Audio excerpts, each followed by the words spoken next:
Good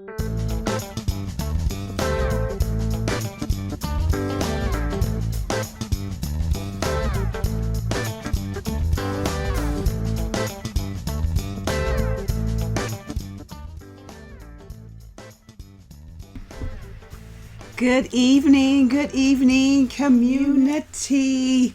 Hello, I am Ruth, your peace coach, and welcome to 15 to Life, where we learn, grow, and serve for a peaceful life. Are you ready for 15 minutes of power that is not only going to set you up for the rest of this week, but for the rest of your life? If you are ready to go, say, yes, I am ready to go. All right. If this is your first time, welcome to 15 to Life. I am so honored that you are with me on tonight.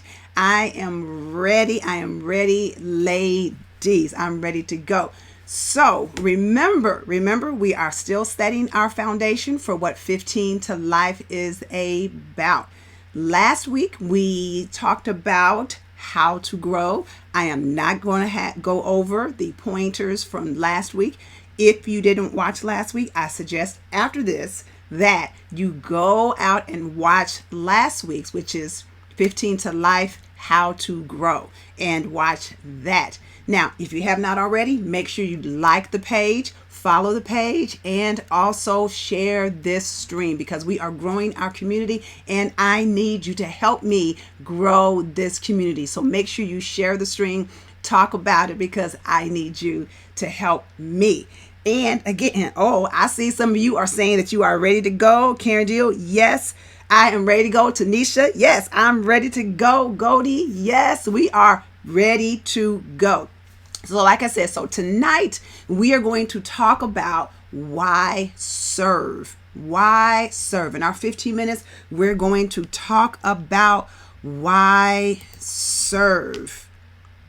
There is a quote from Martin Luther King that says, life's most persistent and urgent question is, what are you doing for others? What are you doing for others? And this is not a judgment call. This is something that you just have to ask yourself. What am I doing for others? So we're talking about why serving. Now, if you remember, depending upon how old you are, like some of us are older than some of the young ones. Tanisha may not remember this, but in the 80s and in the 90s, there were all these shows that were all about excess. There was like, and I'm going to show you real quick. There was Yo MTV Cribs, and there was Lifestyles of the Rich and Famous, and people were buying the McMansions. You can see that big, humongous house there. And there were bumper stickers that said, the one who dies with the most toys wins. And there were movies such as Wall Street and The Wolf of Wall Street. It was all about excess, all about getting, all about me, how much money I could get, on Yo MTV Cribs and Lifestyles of the Rich and Famous. They would talk to these people and they would show them their fleet of cars and their pools and their private jets and all those kinds of things. But what they failed to realize, or maybe they realized too late, was that you could have all the money and things that you want in the world, but it doesn't bring true happiness. Yes, money does bring some happiness. Yes, it does. I'm not going to lie on that. It's good when you can pay your bills and your light bill is paid and your car payment is paid and your mortgage and those type of things. Yes, but I'm talking about that inner joy, that inner thing that you get when you serve others. You don't get that when it's just all about what I can get, all about me. And we all know the stories of famous people, Michael Jackson to Elvis Presley to, it could be Kurt Cobain, all these famous people who had all the money and fame and wealth and whatever in the world, but they were not happy. And this is what the word says about that. It says, for we are his workmanship, created in Christ Jesus for good works, which God prepared beforehand that we should walk in them. The reason why they were not happy is because we were created to do good works. We weren't just created to hoard up everything for ourselves. We were created to do good works. And that's what I want to put into you tonight, that you are created to do good works. And so I'm going to give you 4 pointers very quickly on why, we got about 10 minutes left, on why we should serve. Why we should serve. And the first pointer is that it keeps us humble. It keeps us humble. Yes. And here is a quote that says, "The best antidote I know for worry is work. The best cure for weariness is the challenge of helping someone who is even more tired. One of the greatest ironies of life is this: he or she who serves almost always benefits more than he or she who is served." Absolutely. So when you can serve someone else, it keeps you humble, because sometimes, again, when it's just all about us, we can look at somebody else and say, "Oh, look at them. They don't have what I have." And it makes us proud. But when you get in there and you are serving someone else, and you can look honestly at what you have and say, I'm so thankful for the things that I do have, not in an arrogant or boastful manner, but say, I'm thankful for the things that I do have, but I know that it could be a lot worse. And so it keeps you humble, because you know that you could sometimes, if it wasn't for, certain decisions that you made, you could be right where that other person is. And so it keeps you humble. So somebody put that in. It keeps you humble. Okay. So that's the first. Why serve? Because it keeps you humble.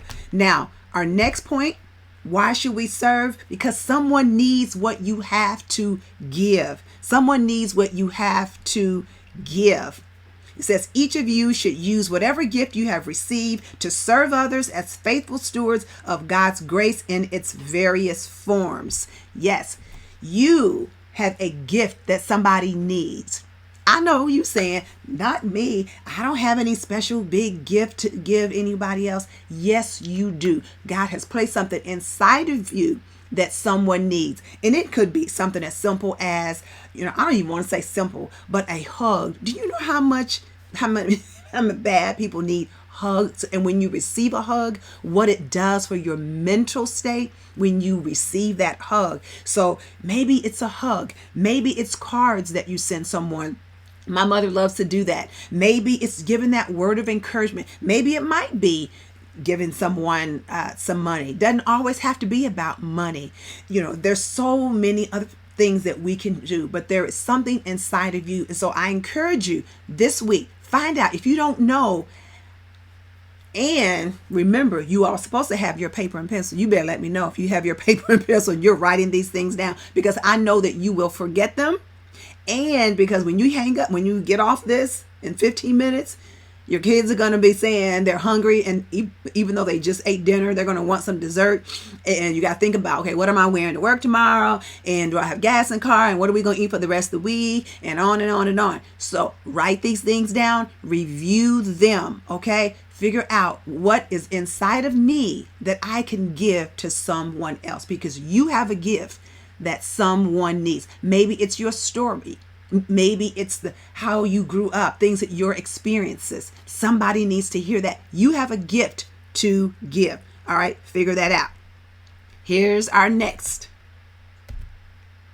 Why should you serve? It helps you to remember who you are. It helps you to remember who you are. Everybody can be great, because anybody can serve. You don't have to have a college degree to serve. You don't have to make your subject and verb agree to serve. You only need a heart full of grace, a soul generated by love.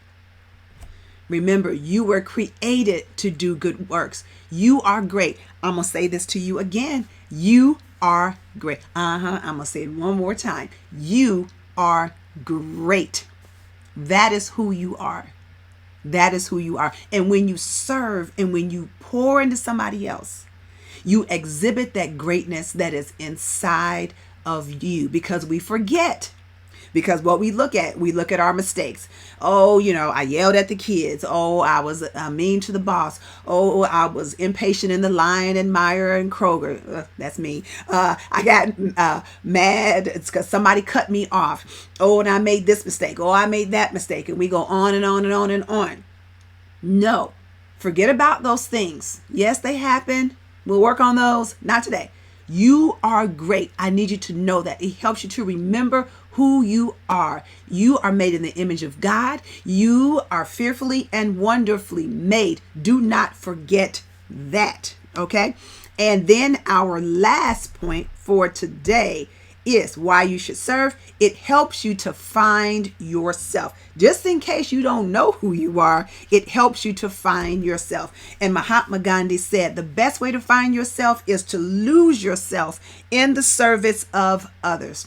The best way to find yourself is to lose yourself in the service of others. When you can pour into somebody else, it helps you to forget about all those troubles that you have because you're looking at that other person. And it helps you to find who you are because it shows you the good and bad that's in you. Because you have to think about this. Why are you serving? If you go in with the wrong motives, and maybe you're serving in that homeless shelter, but you're looking at those women in there and you're saying, oh, look at them. And, they're lazy. They don't want to work. And you're making all these judgments about them when you don't know their story. So that tells you something about you. So, helps you to find yourself. But when you go in with the right motive, when you go in with a heart of service, a heart of love, it shows you who you are. And very, very quickly, I don't have it in my notes, but here's another reason why to serve. Is because it helps you to be God's hands on earth. And that's probably the most important thing. God needs you to be his hands on earth. There are some people that you need to serve. There are some people that you need to speak into. Okay. So big part of what this is a huge part of what 15 to Life is about. It's about service. Yes, we're going to learn. Yes, we're going to grow. But ultimately, we have to serve others. We have to pour out because, as I said before, I can get all the knowledge I want. I can grow as much as I want. But if I don't give out, it means nothing. It means nothing. And so I want to show you, if I can get to there, y'all going to have to be patient with me on this. If I can get to there, I want to show you my website. And one of the things that I do is I have a mission called Serving Our Sisters. And what it is, it's where we pour out the lifeline to women and children who are living in homeless shelters. And it's all about them. This is me talking about it. And these are some women there who came for our Serving Our Sisters Day. And let's see here. There's also some pictures of some things, some things that we provided to them. We provide sheet sets, towel sets, blankets. We do all kind of eye exams, dental exams, all kinds of things that we do for these women. And so that is a way that I serve. And so I would encourage you, I'm going to encourage you, ladies, that if you need a place to serve, that you go to Serving Our Sisters, put the information in and say how you want to serve. Maybe you want to give some funds, but also while you're on my Facebook page, which is myperfectpeace.com, go in there, subscribe to the page so you can get all the information when I put new information out there. Okay. myperfectpeace.com.